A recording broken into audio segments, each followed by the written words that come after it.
తిరుమల వెంకటేశ్వర స్వామి దర్శనం చేసుకొని బయటికి రాగానే ఎదురుగా కోనేరు కనిపించింది. ఇంకా కోనేరులో ఒక గుడి కూడా ఉంది. ఆ గుడిలో ప్రసాదం పెట్టి తీసుకెళ్తున్నారు. ఆయన ప్రసాదం పెట్టేంత వరకు కూడా అక్కడ గుడి ఉండే విషయం మాకు తెలీదు.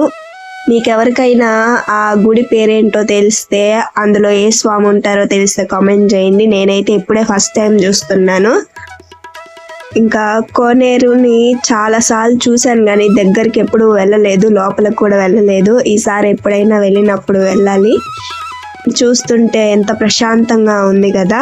ఇంకా అటు సైడ్ మేము ఉండే వైపు నుంచి ఎంట్రీ లేదు, అటు సైడ్ నుంచి జనాలు లోపలికి వెళ్ళి ఉన్నారు. చాలా ప్రశాంతంగా ఉంది ఇక్కడ కోనేరు దగ్గర. ఎదురుగా వెంకటేశ్వర స్వామి గుడి ఉంది, పక్కనే వరాహస్వామి గుడి ఉంది.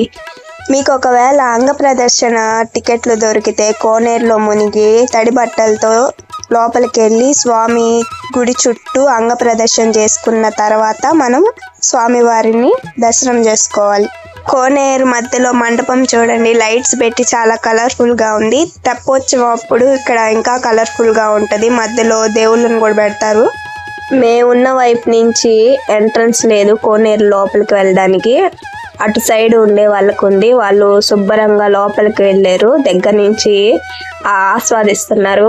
మేమేం లోపలికి వెళ్ళలేకపోయాము. ఇక్కడ ఒక ఫౌంటైన్ ఉంది, చూడడానికి చాలా అందంగా ఉంది. మా పాప ఏమో లోపలికి వెళ్దాం, వాటర్ దగ్గరికి వెళ్దాం అని చెప్పి గోల్ చేస్తుంది.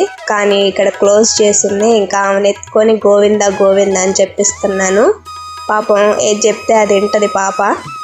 ఇంకా మేము మా బావ వాళ్ళ పిల్లలతో పాటు వెళ్ళాం కాబట్టి మా పెద్దది మా చేతికి కూడా చెక్కలేదు, ఆడుకుంటానే ఉండింది ఆ వరాహస్వామి టెంపుల్ దగ్గర. దానికి మా వాళ్ళు సూపర్గా ఎంజాయ్ చేశారు తిరుమల ట్రిప్.